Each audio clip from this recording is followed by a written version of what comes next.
Hey guys, it's the dorky DIY dad here. So it's springtime. That means I'm starting to get my camper ready for the upcoming season.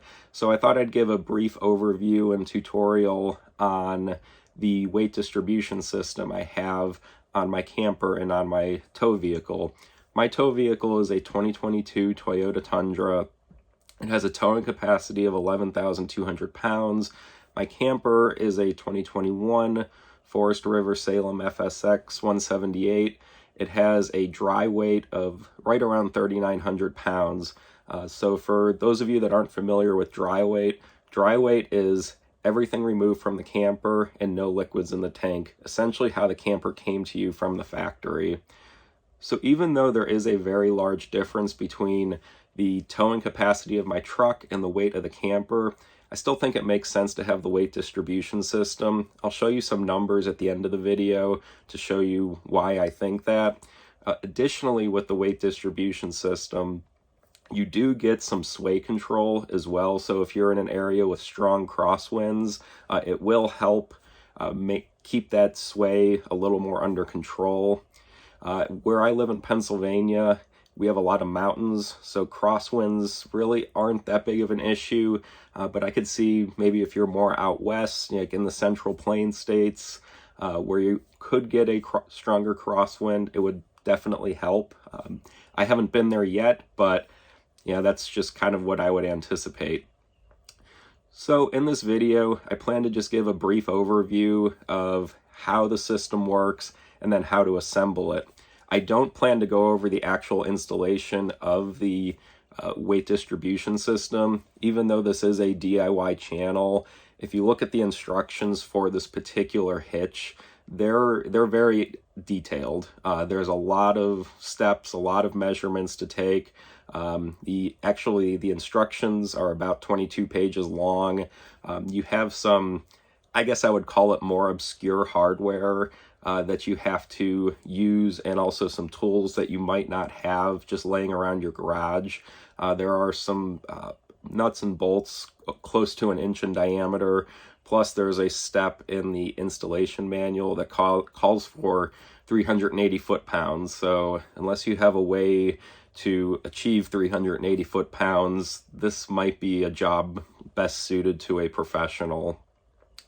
So we'll go ahead and get started here. We'll step outside the trailer and I will give you a brief overview and then just explain how the system works, so stick around.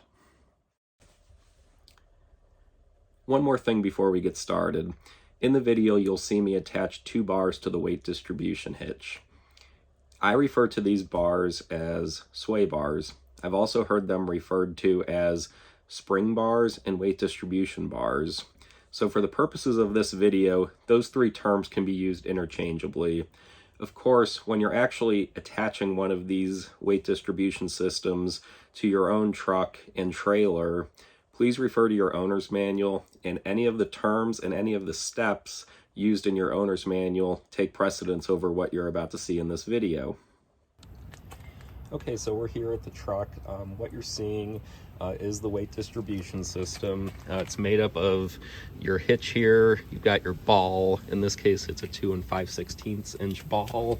And then you have your 2 sway arms or sway bars right here that go on each side of your trailer.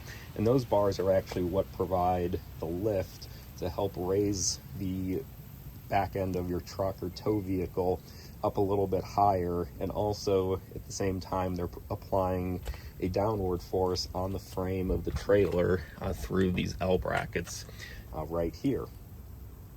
And again, with any type of towing setup, regardless if you have a weight distribution system or not, you're going to have your emergency breakaway cable, your tow change, which, just as a reminder, should be crossed in case something were to come loose and you were to need them. That will ensure you can keep the trailer under control until you stop.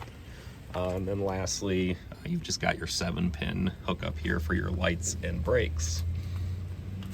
So next we'll get into a little bit of how to actually assemble this when you're getting ready to go on a trip and start towing. Wait. All right, guys, so we're back here at the truck. As you can see, I've got the trailer weight completely resting on the ball assembly here, which is attached to the hitch receiver on the truck. The leg is up just about a ½ inch or so. So again, all the weight's on the truck right now. So next thing you're gonna do here, first you're gonna lock your latch into place. You know, one thing to note is it is going to be important in a couple steps to make sure that is latched properly. There's a chance you might have to get into your truck and either move it back or forth, like maybe a quarter to a ½ inch, just to get the ball to fully seat. You'll know once you do it once what it sounds like when the latch isn't fully engaged with the ball, but again, that's what it happens to sound like on my trailer. I'm guessing yours is going to be pretty similar, but point here is make sure you don't hear any clunks or something that just doesn't sound right. Again, can't really describe the sound, but you'll know it if something's wrong. Let's put it that way. All right, so next thing here is you're going to install your bar, and then you attach this pin and get that locked. This is where you kind of do the universal dad check of, okay, not going anywhere. Primarily because you just want to make sure that pin is fully engaged with the hole. Now, first challenge with doing this, as you can kind of see in getting back to how this whole system works, there are a couple of inches in between this bar and the top of this L bracket where the bar is going to sit. You're going to have to lift this end of the bar up. There you go, you can see it now. You'll have to lift this end of the bar up and get it to sit on that L bracket. When you lift up on that bar, that's actually going to cause the bed of your truck, or again your tow vehicle, to raise up. And when you're lifting up on that bar, you're obviously going to feel a significant amount of force pushing back down. When you set this bar into the L bracket, that force, that downward force, is actually going to be, again, pushing on this L bracket, which is then going to transfer the load back to the rear axle, or rear axles if you have a multi-axle trailer. It's going to push that weight back onto that axle, and at the same time, because the bar is sitting on the L bracket, it's going to keep the rear fender of your tow vehicle up in the air, or up a little bit higher. And that's essentially how the system is working. Now obviously, the longer this distance is here, the harder it is going to be to get this bar onto this bracket. I will be the first to tell you, it's going to be, I mean, it'll be a few hundred pounds most likely. You're not just going to go and pick this up and put it on the L bracket.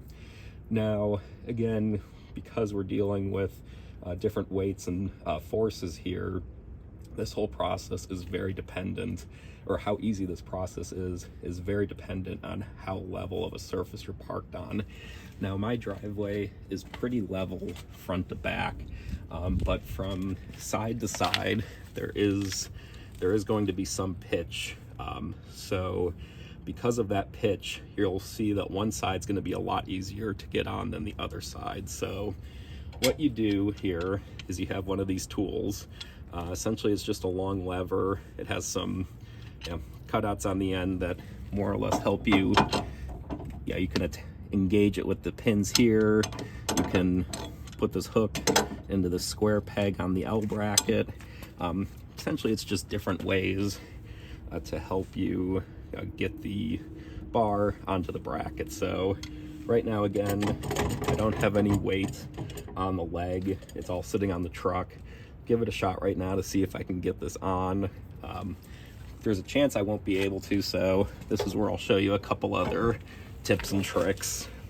And again, this is completely solid steel, so just getting lucky and picking it up probably is not going to happen. So as you can see, I can't get it to move, even with the tool. So One of the things you can do next is actually raise the front end of your trailer. Now, I had mentioned a few minutes ago, it's going to be very important to make sure this is latched, and this will show you why. So as we start to raise the tongue, and I'll try and get a diagram to show you guys this a little easier because it doesn't move a lot, but every fraction of an inch helps when you're dealing with this much weight. So as you can see, I've now raised the tongue jack. So essentially it's forcing, if this is your connection point right here where my fingers are, here's your trailer, here's your truck, you're now more or less making a very, very short triangle. By doing that, it's going to cause this distance in between your bar and your L bracket to decrease. When that happens, you need less force to get it on, to get the bar onto the L bracket.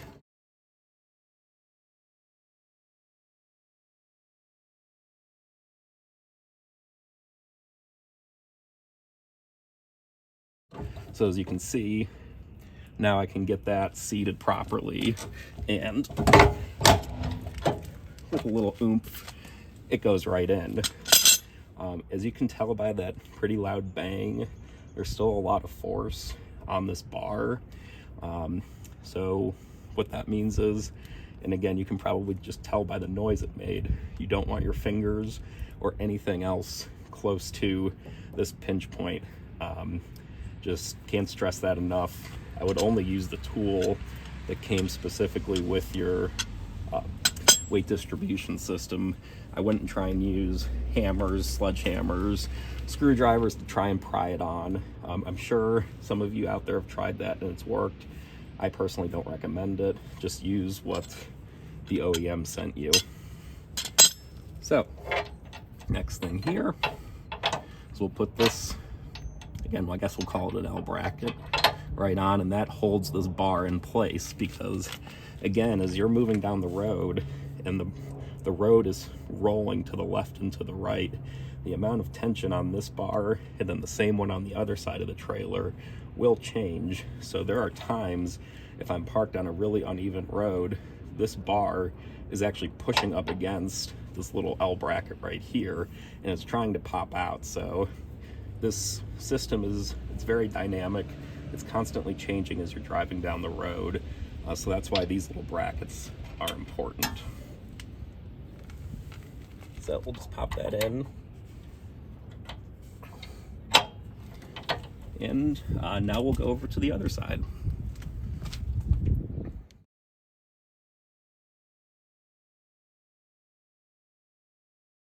Okay guys, so overall got that bar on pretty easily. I'd say it took about the same amount of force as the other side, and again, I think it's very dependent on the surface that you're parked on. So in my case, I have a flat surface, so I do get a bit of an advantage there, but being in Pennsylvania, flat surfaces can be pretty hard to come by, especially when camping. So if your trailer is, say, parked in a slight valley, or there's a dip in between your towing vehicle and your trailer, and try raising up your jack stand. That might help bring these bars up a little bit and make the process a little easier. Other times, say if you're parked and there's an angle in between your tow vehicle and your trailer, say you're parked on the curve of a road or on a trail or something, again, it's going to might be a little trickier, especially if the road is banked. I'd recommend, if you can, try and get to a more level spot, or at least a straight section of road. For this particular truck, and again, this is going to be dependent on your specific setup, so you'd have to do your own research on this, but for this specific truck, I'd feel comfortable pulling the trailer down the road if it meant having a level spot to install this particular system. Again, everyone's different. You're going to have to do your own research to figure out what the capacities are for your particular tow vehicle and what it can handle. So now that the bars are attached and secured, the last couple steps are make sure all of your safety pins are installed, make sure your safety chains are installed. Again, you want to cross the chains to make sure that the trailer will remain as stable as possible in case you ever were to need those while driving down the road. Knock on wood, hopefully you don't. Then you're going to want to set up your emergency brake cable, again just attaching that to the loops where your safety chains go, and then your lights and your battery, or lights and your brakes. Not necessarily your battery, although this battery does charge off that system, but that's a whole nother video. So, and again, then you're just going to want to lower your jack stand, or I guess raise your jack stand to lower your tongue back down, and then you'll be on your way. So some of you might be wondering, okay, is this system, is it worth it? Does it make a difference? Yes, it does. So I actually took a few measurements with and without the system set up. I'll go ahead, put that table up on the screen. Again, this is for my specific truck and trailer. Your experience may differ just depending on how your weight distribution system is set up, but overall I think it makes sense to have one on here. One important thing to note is, again, this trailer and truck are completely empty of at least liquids. We do have some camping gear inside the trailer, so there is that in there. But you just want to make sure that whatever type of tow vehicle and trailer you have, you want to make sure you're not exceeding any capacities.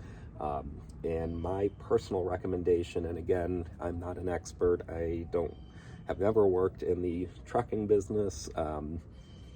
So I'm just your average weekend warrior. You want to make sure your tongue weight does not exceed what your towing vehicle can handle, even if you're planning to use a weight distribution system. So I guess the example here would be, say your tongue weight is 500 pounds, your tow vehicle's tongue weight capacity, say, is only 400 pounds. Even if you plan to use a system like this, you would, my personal recommendation would be to either get a lighter trailer or a tow vehicle with a higher towing capacity. You don't necessarily want to use this type of system to compensate for towing something that is too heavy or towing with too small of a vehicle. Again, that's just my personal opinion. I always try and err on the side of caution, again, because I don't pull this camper all the time. I'm not a professional truck driver. Again, just a weekend warrior. So that's my personal recommendation. So next here, I'll pull up the table, show you guys the measurements, and let you guys decide for yourselves if it makes a difference or not.